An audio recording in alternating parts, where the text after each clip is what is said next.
Hello students, chemistry की online class में आपका वेलकम है।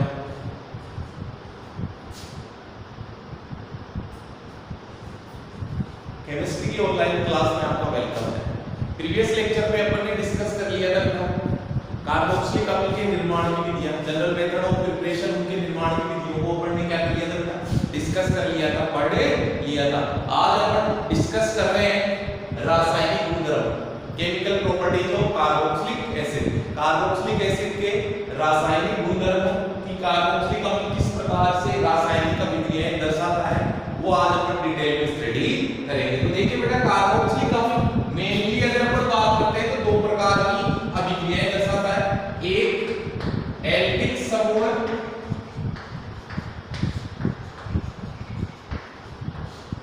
वाली रिएक्शन, एल्किल समूह वाली रिएक्शन, और दूसरी होती है COOH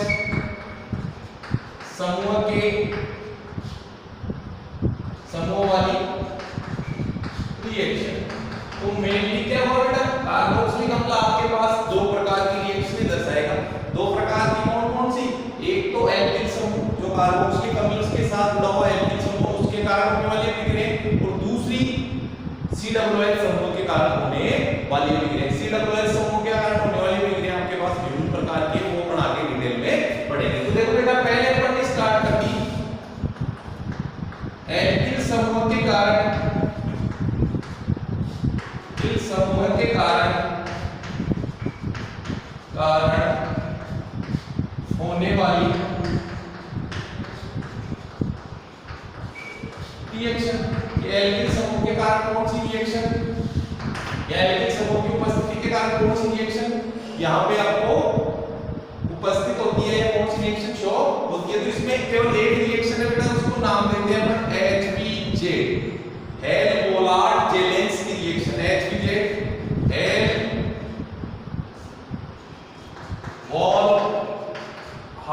हेल-बोलार्ड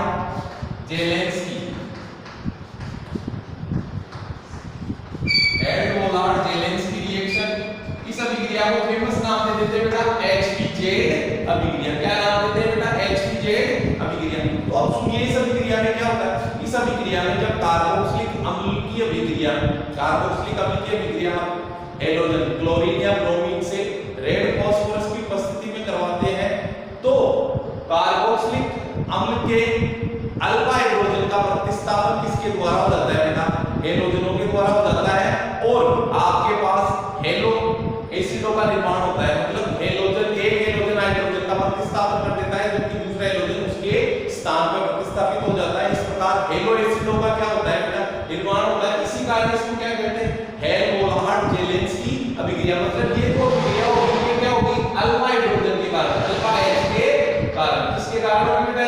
ये अल्फा H के कारण रिएक्शन होगी। तो देखिए, इस अभिक्रिया में क्या होता है, जब आप कार्बोक्सिलिक अम्ल CH3COOH कार्बोक्सिलिक अम्ल है, इसकी रिएक्शन करवाएंगे किससे बेटा? Br2, ब्रोमीन से करवा दी, in the presence of red P, लाल फास्फोरस। इसकी उपस्थिति बेटा, लाल फास्फोरस की उपस्थिति। अब आपको पता है बेटा, ये क्रियात्मक समूह है, इससे जुड़ा ये कार्बन क्या है? अल्फा कार्बन, और ये क्या है बेटा? अल्फा हाइड्रोजन है, नहीं है। तो क्या होता है बेटा, इस अभिक्रिया में अल्फा हाइड्रोजन में इसको ऐसे लिखूं CH2H, तो इस अल्फा हाइड्रोजन का प्रतिस्थापन किसके द्वारा हो जाता है बेटा? एक हाइड्रोजन के द्वारा। तो क्या हो गया, यहां से -HBr, और दूसरा जो हाइड्रोजन बचा हुआ है वो कहां जुड़ेगा बेटा? इस अल्फा कार्बन के साथ। इसलिए क्या होता है बेटा? अल्फा हाइड्रोजनों का निर्माण हो गया, ये Br2 bromo ethanoic acid. Clear है बेटा? क्लियर है क्या? ब्रोमो एसिटिक अम्ल भी कह सकते हैं आप इसको। तो इस प्रकार से किसका निर्माण हुआ बेटा? आपके पास हेलो अम्लों का, हेलो एसिड्स का फॉर्मेशन होता है। इस रिएक्शन को क्या कहते हैं बेटा? इस रिएक्शन को आप HBJ अभिक्रिया कहते हैं। अब देखिए बेटा, नेक्स्ट में अगर हम बात करते हैं, तो जैसे फॉर्मिक एसिड होगा, तो फॉर्मिक एसिड क्या ये रिएक्शन शो करेगा? जैसे ये रेड P और Cl2 नहीं, क्योंकि इसके पास अल्फा हाइड्रोजन नहीं है, इसलिए फॉर्मिक एसिड ये रिएक्शन शो नहीं करेगा। फिर इसके बाद में देखो, इसी में रिएक्शन आपको एग्जांपल लेके बताओ, जैसे CH3 CH2 COOH, ये मैंने प्रोपेनोइक एसिड ले लिया बेटा, इसकी रिएक्शन करवा रहा हूं मैं किससे, रेड फास्फोरस और Cl2 से करवा रहा हूं, रेड फास्फोरस और Cl2 से करवा रहा हूं। तो देखो बेटा अब की बार आप देख रहे हो कि यहां से हटा था, लेकिन इसमें देखो अल्फा हाइड्रोजन से अल्फा हाइड्रोजन हटाया, तो ये अल्फा कार्बन और इससे जुड़ा हुआ हाइड्रोजन क्या बेटा, अल्फा हाइड्रोजन। तो आपके पास ये नहीं कि आप इससे हटाएंगे, अल्फा हाइड्रोजन को हटाना है आपको, किसको हटाना है बेटा, अल्फा हाइड्रोजन को। तो अल्फा हाइड्रोजन को हटाएंगे तो क्या होगा, CH3 CH, यहां पे जुड़ गए इसके क्या बेटा Cl और COOH, और बाहर क्या निकल गया, यहाँ पे -HCl क्या हो गया बेटा, बाहर निकल गया। तो इस अभिक्रिया को क्या नाम देते हैं बेटा, HPJ, हेल्महोल्ट्ज-जेलेंस्की अभिक्रिया। अर्थात जब आप कार्बोक्सिलिक अम्लों की अभिक्रिया हेलोजन से क्लोरीन और ब्रोमीन से करवाते हैं इन the presence of red phosphorus, तो आपके पास क्या होता है बेटा, हेलो अम्लों का निर्माण होता है। अगर आप हेलोजन ज्यादा मात्रा में लेंगे तो सारे हाइड्रोजनों का भी प्रतिस्थापन हो जाता है। कम ताप पे अभिक्रिया धीमी होती है, तेजी से अगर अभिक्रिया करवानी होती है तो तापमान क्या करते हैं बेटा, अपन ज्यादा लेते हैं। अब देखिए बेटा ये अपने पास एल्किल समूह के कारण होने वाली जो अभिक्रिया है वो एक ही प्रकार की अभिक्रिया है आपके पास, HPZ रिएक्शन और इंपॉर्टेंट रिएक्शन। मैं आपको बता दूं कोड के पॉइंट ऑफ व्यू से बहुत इंपॉर्टेंट रिएक्शन है, वेरी इंपॉर्टेंट रिएक्शन। अब देखिए बेटा दूसरी रिएक्शन है अपने पास COOH समूह के कारण समूह वाली रिएक्शन। अब ये जो अभिक्रियाएं हैं ये कई प्रकार की होती है, इसमें कई बार ये बंध टूटता है, कई बार ये बंध टूटता है, कई बार पूरे समूह के कारण अभिक्रिया होती है। तो देखिए बेटा इसमें पहला संपूर्ण COOH समूह के कारण, संपूर्ण COOH समूह के कारण होने वाली रिएक्शन। देखिए बेटा संपूर्ण COOH के कारण होने वाली रिएक्शन, इसमें देखो प्लस COOH के कारण होने वाली रिएक्शन दूसरे टाइप की अभिक्रिया थी, उसमें भी अलग अलग टाइप है। इसमें देखो बेटा पहली रिएक्शन आपके पास रेड फास्फोरस तथा HI द्वारा अपचयन पढ़ रखी है आपने, रेड फास्फोरस रेड बी तथा HI द्वारा अपचयन। मैंने आपको ये पढ़ा रखा है पहले भी, एल्कोहल में भी पढ़ा आपने, कार्बोनिल यौगिकों में भी पढ़ा इसको। तो देखिए बेटा होता क्या है, जब आप कार्बोक्सिलिक अम्ल की रिएक्शन, आप कार्बोक्सिलिक अम्ल की रिएक्शन रेड फास्फोरस तथा HI से, तो देखो बेटा रेड बी लाल फास्फोरस तथा HI से करवाते हैं, तो यहाँ पर HI लेंगे आप 6, लाल फास्फोरस का काम होता है HI से किसको उठाना, I को उठाना, आयोडीन को उठाने का काम है, बची क्या हाइड्रोजन। अब ये हाइड्रोजन क्या करेंगे बेटा, यहाँ से इस बंध को तोड़ेंगे तो 2 हाइड्रोजन लग गए, ये लग गए 2 हाइड्रोजन, बचे 4, तो वो 4 क्या करेंगे, ये टूटेगा, ये फिर इसको तोड़ा तो ये और ये, इस प्रकार से आपके पास क्या हो गया बेटा, एल्केन का फॉर्मेशन हो गया, CH3 प्लस 2S2, ये क्या हो गया बेटा, बाहर निकल गया, 2S2 क्या हो गया बेटा आपके पास, बाहर निकल गया। ये था रेड फास्फोरस HI द्वारा। तो देखो बेटा रेड फास्फोरस HI द्वारा आप एल्कोहल, एल्डिहाइड, कीटोन, कार्बोक्सिलिक अम्ल और ईथर का अपचयन करते हैं तो आपके पास एल्केनों का निर्माण होता है। इसमें पूरा संपूर्ण COOH को काम में आया है। दूसरा देखो बेटा विकार्बोक्सीकरण, विकार्बोक्सीकरण, इसे सोडा लाइम की दीदी कहते हैं बेटा, सोडा लाइम। तो देखिए बेटा इसमें क्या होता है, सोडा लाइम मैंने आपको बता रखा है, फिनोल में भी आपको पढ़ाया था। देखो बेटा सोडा लाइम क्या होता है, सोडा लाइम होता है NaOH और CaO का जो मिश्रण होता है, 3:1 के अनुपात में जो मिश्रण होता है उसे आप क्या कहते हैं बेटा, सोडा लाइम। NaOH और CaO का जो मिश्रण होता है उसे आप सोडा लाइम कहते हैं। जब कार्बोक्सिलिक अम्ल या इसके सोडियम या पोटेशियम लवणों की अभिक्रिया आप सोडा लाइम से करवाते हैं तो क्या होता है, आपके पास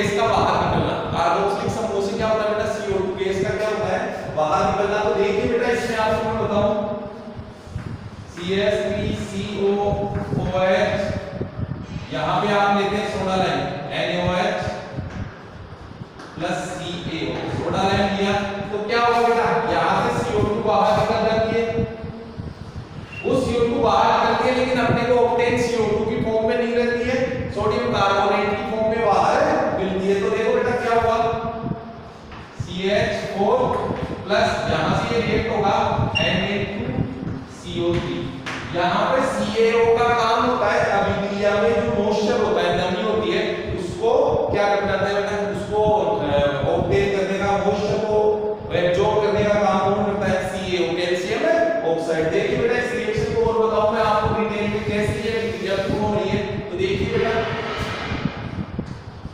CH3COH जब इसकी रिएक्शन करवाते हैं बेटा किससे, सोडा लाइन से NaOH प्लस CaO का काम जल को ग्रहण करना। तो ये अम्ल क्षार है, क्षार को क्रिया करके क्या बनाएंगे बेटा, लवण तथा जल का निर्माण करेंगे, ये करेंगे, सॉरी ये H और इसका चला गया OH, तो आपके पास क्या बना, CH3COOH Na प्लस H2O। अब ये H2O जो था उसको तो करंट कौन कर लेगा, ये कर लेगा करंट। अब देखिए बेटा आगे अगर अपन बात करते हैं तो ये जो अपने पास CH3COONA, इसकी रिएक्शन फिर NaOH से होगी, क्लियर है।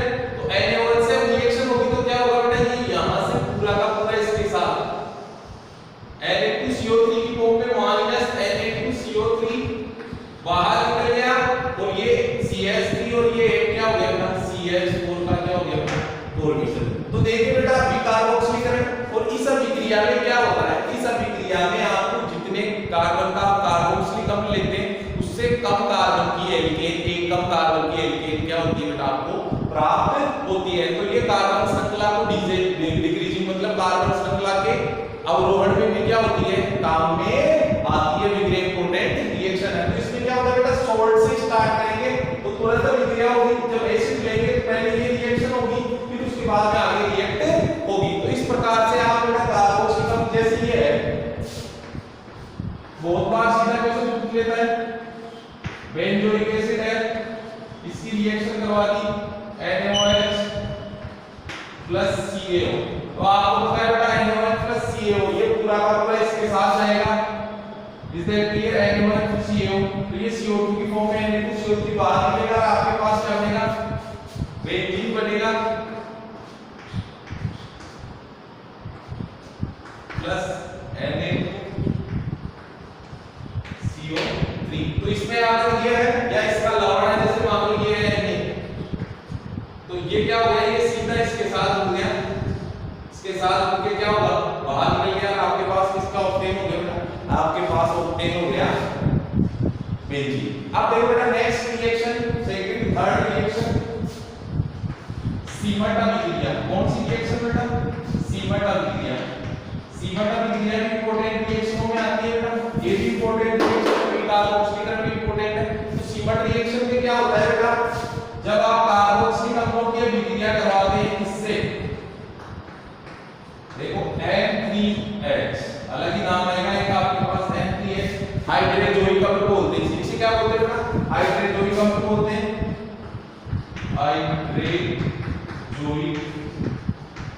हाइड्रोजोइक अम्ल से करवाते हैं।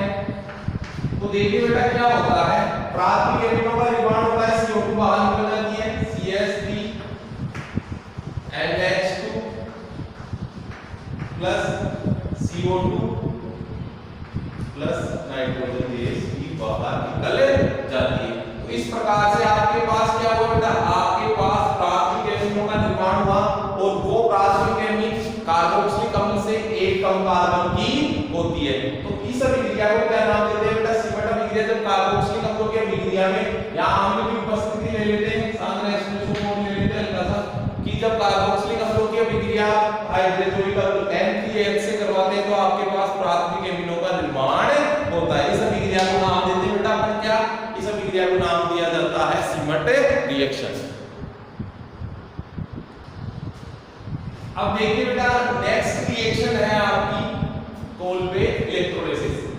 वो उसी COOH समूह के कारण होने वाली रिएक्शन है। इसमें जो फोर्थ टाइप है बेटा इसका कोल्बे विद्युत चौथी अभिक्रिया है आपकी कोल्बे विद्युत अपघटन। बहुत इंपॉर्टेंट रिएक्शन, 11th क्लास में भी अपन इसको डिस्कस करते हैं। तो देखिए बेटा क्या होता है कोल्बे विद्युत अपघटन में कोल्बे इलेक्ट्रोलिसिस कि जब कार्बोक्सिलिक एसिडों के सोडियम या पोटेशियम सॉल्ट्स की रिएक्शन इलेक्ट्रोलिसिस करवाया जाता है तो आपके पास क्या होता है बेटा एल्केनों का फॉर्मेशन होता है। एल्केनों का फॉर्मेशन होता है। इस रिएक्शन में फ्री रेडिकल का फॉर्मेशन होता है। इस रिएक्शन में क्या होता है बेटा फ्री रेडिकल का फॉर्मेशन होता है। और अब इलेक्ट्रोलिसिस है तो ऑब्वियसली एनोड और कैथोड का फॉर्मेशन रहता है। इलेक्ट्रोड होते हैं तो अलग-अलग सेपरेट आउट एक तो एनोड और कैथोड पे आपके पास अलग-अलग उत्पाद प्राप्त होते हैं। जो एल्केन प्राप्त होती है वो कार्बोक्सिलिक अम्लों से दूसरे कार्बन की होती है। देखिए बेटा मैकेनिज्म भी बताएंगे इस रिएक्शन की, आपको डिटेल में स्टडी कराएंगे। पिछले ईयर इसका डिटेल में क्वेश्चन आ गया था आपके बोर्ड में। तो देखिए बेटा जब आप कार्बोक्सिलिक एसिड के 2 मॉलिक्यूल्स लेते हैं इसमें CH3 और सोल्ट लेते हैं तो कार्बोक्सिलिक एसिड के सोल्ट CH3 COO Na ले लिया। इसका क्या करवा देते हैं आप विद्युत अपघटन 2H2O विद्युत अपघटन इलेक्ट्रोलिसिस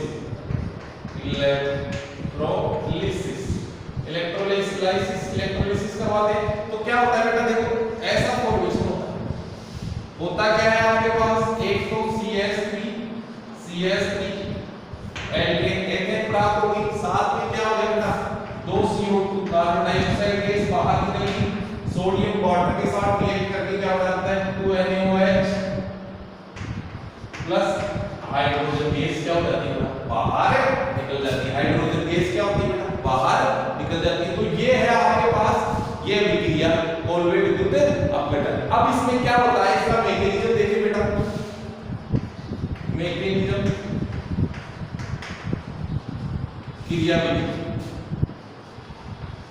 अब क्रियाविधि है विक्रिया विद्युत अपघटन हो रहा है तो एनोड और कैथोड में क्या होंगे आपको अलग-अलग ऑक्टेन होंगे। तो देखिए बेटा इसमें क्या होता है जब इलेक्ट्रॉन एक पर एक मॉलिक्यूल से लेके आपको बता रहा हूं कि जब विद्युत अपघटन की प्रक्रिया होती है तो आपको पता है ये टूटेगा यहां से आपके पास क्या बनेगा CH3COO ये minus plus Na plus clear. आप इसको 2 से मल्टीप्लाई कर सकते हैं, 2 मॉलिक्यूल से ही रिएक्शन होगी।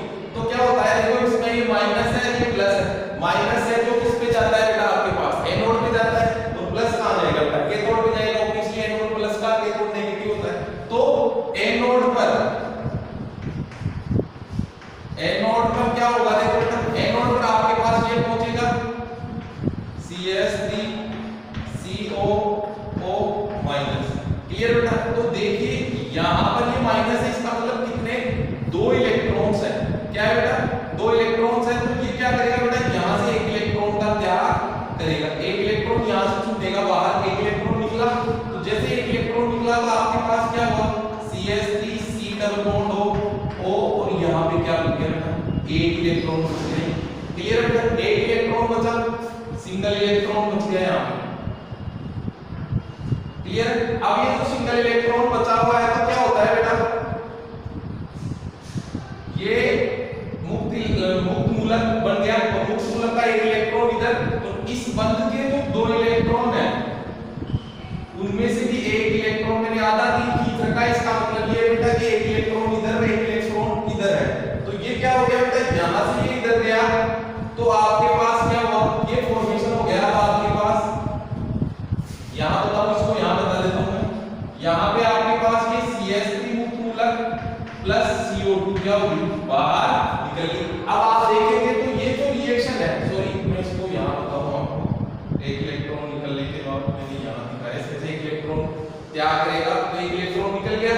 क्लियर। तो इस इलेक्ट्रॉन को मैं यहां भी दिखा देता हूं एक इलेक्ट्रॉन ये बाहर निकल गया इससे एक इलेक्ट्रॉन। क्लियर। तो अब देखिए बेटा जब ऐसा हो गया तो आपके पास ये CH3 मुक्त मूलक बना एक तो प्लस ये CO2। लेकिन आप देखेंगे तो मैंने पहले से बता रखा है कि ये किससे गुणा होगी बेटा 2 से गुणा होगी। तो ये भी क्या होगा बेटा 2 से गुणा होगा। 2 से गुणा होगा तो क्या होगा ये 2 मेथिल क्या होगा मेथिल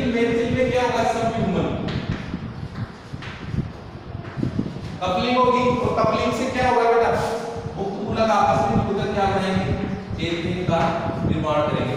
तो आपको एनोड पर क्या क्या मिला बेटा, एक तो एथेन मिली और एक कार्बन डाइऑक्साइड। अब देखो बेटा आ जाओ आप कहां पे, आप आ जाओ कैथोड, कैथोड पर,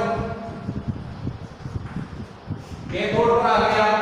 तो देखिए बेटा कैथोड पर क्या होगा, कैथोड पर आपके पास क्या आएगा, तो इसमें 2 है तो 2 Na, ये बेटा 2 Na आ गया आपके पास यहां, प्लस क्या 2 इलेक्ट्रॉन तो होंगे यहां से एनोड से कैथोड पर 2 इलेक्ट्रॉन प्लस ये 2H2O, तो क्या होगा बेटा आपके पास ये रिएक्ट हुआ 2NaOH प्लस हाइड्रोजन गैस बाहर निकल गई। ये जो इलेक्ट्रोलिसिस का जो विलयन होता है, सॉल्यूशन होता है, वो बेसिक नेचर का हो जाता है।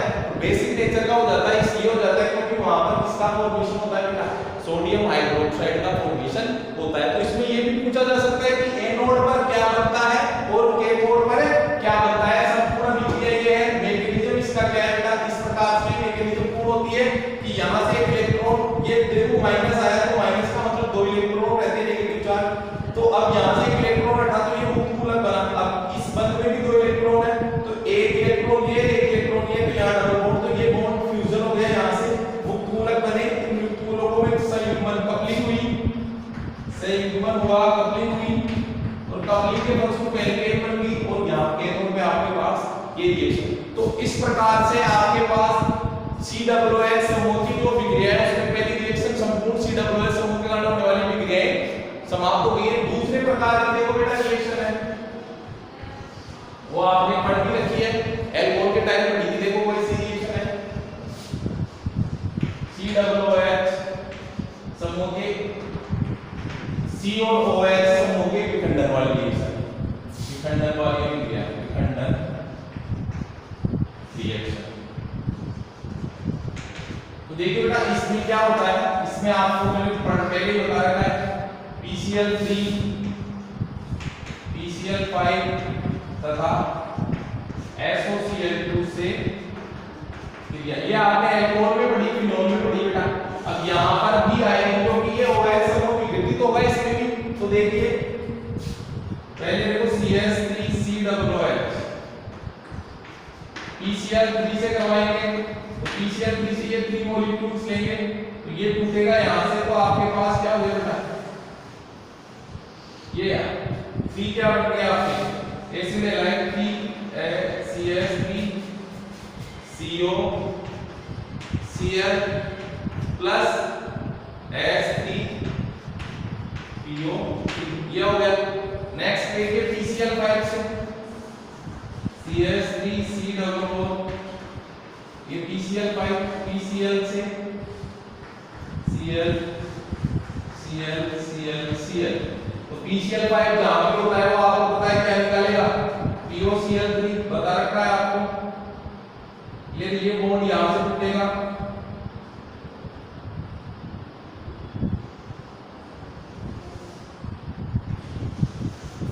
क्लियर। तो आपके पास CH3 CO Cl plus POCl3 plus HCl, is that clear? ये हो गई। अब देखो SOCl2 से कैसे रिएक्ट होगा, CH3 COOH SOCl2 thyroid chloride SOCl2 3D की प्रेजेंस में होती है। तो देखो ना SOCl2 की रिएक्शन ये Cl SOCl2 की रिएक्शन मैंने आपको बता रखी है। तो ये यहां से टूटेगा इसमें, तो ये यहां से जाएगा, क्लियर। तो आपके पास क्या एसिड हैलाइड का निर्माण होगा, CH3CO Cl प्लस SO2 जो गैस के रूप में बाहर प्लस क्या हो जाएगा HCl, जिसको पिरिडीन यहां लेते हैं और वो शोक लेती है, क्लियर। तो ये आपके पास इस बंध के विखंडन की रिएक्शन। अब देखो इसमें दूसरी रिएक्शन एस्त्रीकरण। आपको पता है कि जब कार्बोक्सिलिक अम्लों की विक्रियाएं आप करवाते हैं, कार्बोक्सिलिक अम्लों की रिएक्शन करवाते हैं किससे बेटा, हम अल्कोहल से CH3 CH2OH रिएक्शन करवाई आपने अम्ल से इसकी सॉरी कार्बोक्सिलिक अम्ल की अभिक्रिया करवाई एल्कोहल से इन द प्रेजेंस ऑफ एसिड लेते हैं अभिक्रिया उत्क्रमण होती है आपने पढ़ा था तो प्रोडक्ट होता है उसको सेपरेट आउट करते रहते हैं तो ये यहां से टूटेगा और इसका जाएगा H क्या निकल जाएगा माइनस H2 तो क्या बना आपके पास CH3COO CH2 CH3 किसका निर्माण हो गया एस्टर का निर्माण हो गया तो ये कौन सी अभिक्रिया बेटा इसकी करनी है अपने काफी पहले पढ़ भी रखी है। देखिए बेटा अब एनहाइड्राइड का निर्माण कैसे करते हैं ये मैंने प्रीवियस लेक्चर में भी आपको बताया था एसिड का जो डेरिवेटिव जो होता है अभी एस्टर बनाया आपने अब एनहाइड्राइड बनाएंगे इसमें पहले एसिड हैलाइड बनाया था एमाइड भी बनाएंगे इसी रिएक्शन में तो देखिए बेटा एनहाइड्राइड का मतलब मैंने आपको बताया था कि जिसमें पानी ना हो एनहाइड्रस लेस वाटर नहीं हो वाटर जब इवोपोरेट हो जाता है अलग हो जाता है तो उसे क्या बोलते हैं एनहाइड्रस बोलते हैं तो देखिए बेटा जब एनहाइड्राइड का फॉर्मेशन होता है तो टू मोनो कार्बोक्सिलिक एसिड लेते हैं आप CH3COOH प्लस CH3COOH अब एनहाइड्राइड का जब निर्माण होता है तो निर्जलीय कारक अभिकर्मक लेते हैं आप कोई भी P2O5 पेरिनियम पेंटाऑक्साइड ले सकते हैं P2 फास्फोरस पेंटाऑक्साइड लेते हैं एल्यूमिनियम हाइड्रोक्साइड या N2O3 ले सकते हैं निर्जलीय कारक सांद्र H2SO4 भी ले सकते हैं तो देखिए बेटा यहां से ये OH ये क्या जाएगा H क्या निकलेगा माइनस H2 अब देखो क्या होता है आपके पास CH3 जोड़ना CO यहां भी CH3 CO बचा गया एक ऑक्सीजन में बेटा देखिए संयोजकता 2 है तो 2 जोड़ दिया तो ये क्या हो गया आपके पास एनहाइड्राइड एसिड एनहाइड्राइड हो गया एनहाइड्राइड कब बना जब पानी निकाल दिया एसिड के अंदर क्लियर ये एनहाइड्राइड का निर्माण नेक्स्ट देखिए एमाइड का निर्माण तो देखिए एमाइड का निर्माण में कार्बोक्सिलिक अम्ल की रिएक्शन आप करवा दो बेटा किससे अमोनिया से अब अमोनिया है क्षार और ये क्या है बेटा एसिड तो क्या बनेगा लवण बनेगा पहले तो CH3COONH4 अमोनियम एसिटेट का निर्माण हो गया क्या हो गया बेटा अमोनियम एसिटेट का निर्माण हो गया अब इसकी क्या कर देते हैं बेटा इसका निर्जलीकरण करवाते हैं P2O5 गरम करते हैं हीट करते हैं इसको हीट करते हैं आप तो क्या हो गया यहां से ये हो H2O जिसको जब अमोनियम एसिटेट का फॉर्मेशन होता है जब आप इसको हीट करते हैं तो क्या होता है बेटा आपके पास सॉरी ये नहीं आपके पास जल बाहर निकल जाता है माइनस H2O तो आपके पास बनता है CH3C डबल बॉन्ड हो NH2 प्लस H2 निकल गया बाहर ये क्या बन गया आपके पास एसिड एमाइड बना एसिड एमाइड बन गया एसिड एमाइड का फॉर्मेशन हो गया अब देखिए बेटा अगर इस एसिड एमाइड की रिएक्शन आप phosphorus pentachloride CH3 phosphorus pentoxide CH3CONH2 P2O5 से करवा देते हैं P2O5 फास्फोरस पेंटाक्लोराइड से सॉरी फास्फोरस पेंटाऑक्साइड से क्लोराइड का नाम क्या है फास्फोरस पेंटाऑक्साइड से करवा देते हैं तो क्या हो गया यहां फिर से जल बाहर निकल जाता है और आपके पास साइनाइड CH3CN का क्या हो जाता है निर्माण हो जाता है साइनाइड का निर्माण हो जाता है नेक्स्ट देखिए बेटा आपने एमाइड बना लिया आपने एस्टर बना लिया आपने एनहाइड्राइड बना लिया एसिड हैलाइड बना लिया नेक्स्ट देखो कार्बोनिल यौगिकों का निर्माण कार्बोनिल यौगिकों का निर्माण देखिए बेटा कार्बोनिल यौगिकों के निर्माण की अगर हम बात करते हैं तो अपन ने इसी चैप्टर में पढ़ा था कि जब कार्बोक्सिलिक अम्लों के कैल्शियम लवणों का शुष्कास्पन कराया जाता है तो एल्डिहाइड और कीटोनों का क्या होता है बेटा निर्माण होता है तो वही मैं बताने जा रहा हूं आपको HClCO तो ये कैल्शियम फॉर्मेट है आपके पास इसको जब आसवन करवाएंगे तो क्या हो गया CaCO3 बाहर निकल गया इसका निर्माण हो गया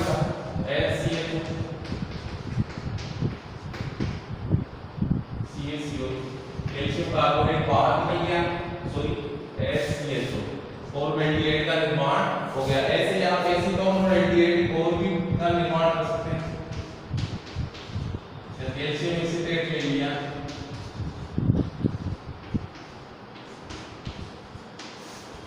तो क्या होगा, CaCO3 बाहर निकल गया आपके पास, तो क्या बना, एसीटोन का निर्माण होगा, CaCO2, क्लियर, एसीटोन, एसीटोन का फॉर्मेशन हो गया। तो कार्बोक्सिल अम्लों के जो कैल्शियम लवण होते हैं उसके शुष्क आसवन के द्वारा आप क्या कर सकते हैं बेटा, एल्डिहाइड और कीटोनों का फॉर्मेशन कर सकते हैं, क्लियर है। तो ये भी आपके पास कार्बोक्सिल अम्ल समूह में C और OH का बंध जो विखंडन होता है, CO के बीच का बॉन्ड डिसोसिएट होता है, मतलब ये बॉन्ड डिसोसिएट होने वाली रिएक्शन अपन ने पढ़ ली। अब नेक्स्ट पढ़ेंगे इसमें चौथे प्रकार की जो रिएक्शन, तीसरे प्रकार की जो विक्रिया, पहले संपूर्ण COH के कारण पढ़ी, फिर अब इसका इस विखंडन के कारण पढ़ी, अब कौन सी पढ़ेंगे बेटा, COH, तो ये इसकी OH बन के विखंडन वाली, OH बन के विखंडन वाली अभिक्रिया, या इसे कह सकते हो अम्लीय प्रकृति, और ये इंपॉर्टेंट है, अम्लीय प्रकृति, इसमें इसकी H अलग हो रहा है, तो इसकी अम्लीय प्रकृति को क्या करेंगे, डिस्कस करेंगे, इसकी अम्लीय प्रकृति को क्या करेंगे, डिस्कस करेंगे। तो इसमें पहला देखो बेटा, सक्रिय धातुओं से क्रिया, सक्रिय धातुओं से,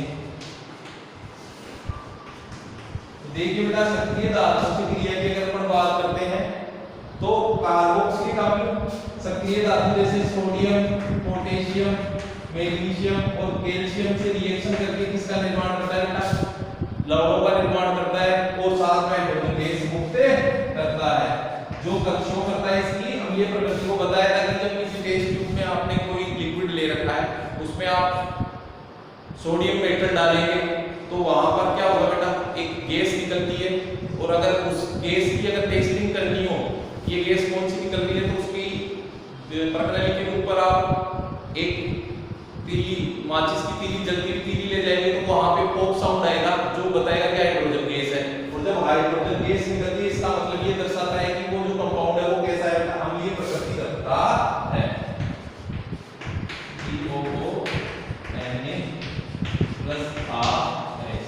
हाइड्रोजन गैस क्या होगी, बाहर निकलती है, हाफ H2 हाइड्रोजन गैस क्या होगी, बाहर निकलती है। तो ये जो विक्रिया होती है सक्रिय धातुओं से, ये विक्रिया क्या दर्शाती है बेटा, ये विक्रिया दर्शाती है उसकी अम्लीय प्रकृति को दर्शाती है। अब देखिए बेटा नेक्स्ट रिएक्शन, इसमें ये इंपॉर्टेंट रिएक्शन है सोडियम बाइकार्बोनेट से रिएक्शन, NaCO3 से अभिक्रिया। जब आप कार्बोक्सिलिक अम्लों में सोडियम बाइकार्बोनेट जो अपना खाने का सोडा होता है सोडियम बाइकार्बोनेट, तो उसको जब डाला जाता है तो क्या होता है बेटा, जैसे टेस्ट ट्यूब में आपने कार्बोक्सिलिक एसिड लिया का लिक्विड लिया, उसमें अगर आप सोडियम बाइकार्बोनेट डालते हैं तो वहां क्या होता है बेटा, दूधाट के साथ एक गैस निकलती रहती है CO2, कार्बन डाइऑक्साइड। वो गैस क्या होती है बेटा, कार्बन डाइऑक्साइड, जो इसके क्रियात्मक समूह का परीक्षण किए, क्या है बेटा, क्रियात्मक समूह को भी दर्शाती है, कार्बोक्सिलिक समूह है, मतलब क्रियात्मक समूह के परीक्षण को भी ये दर्शाती है NaCO3। जब आप कार्बोक्सिलिक अम्लों में NaCO3 सोडियम बाइकार्बोनेट मिलाते हैं तो क्या होता है बेटा, यहां से CO2 गैस दूधाहट के साथ, दूधाहट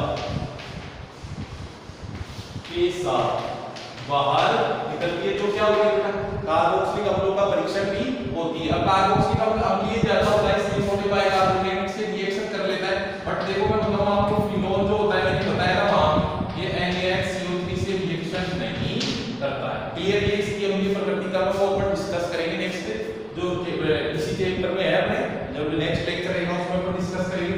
तो ये क्या होता है, जब कार्बोक्सिलिक सोडियम बाइकार्बोनेट से रिएक्शन करके सोल्ट और CO2 दूधाट के साथ बाहर निकल जाता है, ये इसके साथ रिएक्ट नहीं होता है। अब देखिए बेटा नेक्स्ट रिएक्शन तीसरी, क्षार से क्रिया, तो पता है हमने क्षार से क्रिया करके क्या बनाया, लवण बनाए, CH3COOH प्लस NH3 भी बताया, तो ये से रिएक्ट होगा तो क्या बनेगा, अमोनियम एसीटेट का कोएफिशिएंट बनेगा ONH प्लस अमोनियम एसीटेट बनेगा।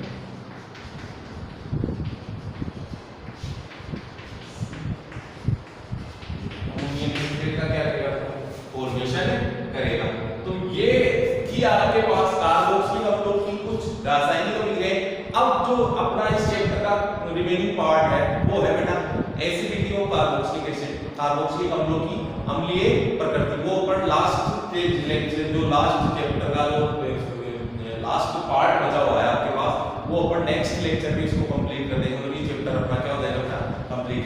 तो बेटा कोचिंग कंटिन्यूअसली आप इनको देखते रहिए, अपने नोट्स बनाते रहिए और जो भी डाउट है कमेंट्स बॉक्स में कमेंट करके आप मेरे से सॉल्व आउट कर सकते हैं। साथ ही इस चैनल को जिन लोगों ने सब्सक्राइब नहीं कर रखा है और जो भी आपके पास एक्सपीरियंस बच्चे हैं उनको ज्यादा से ज्यादा इसको शेयर करें। थैंक यू बेटा।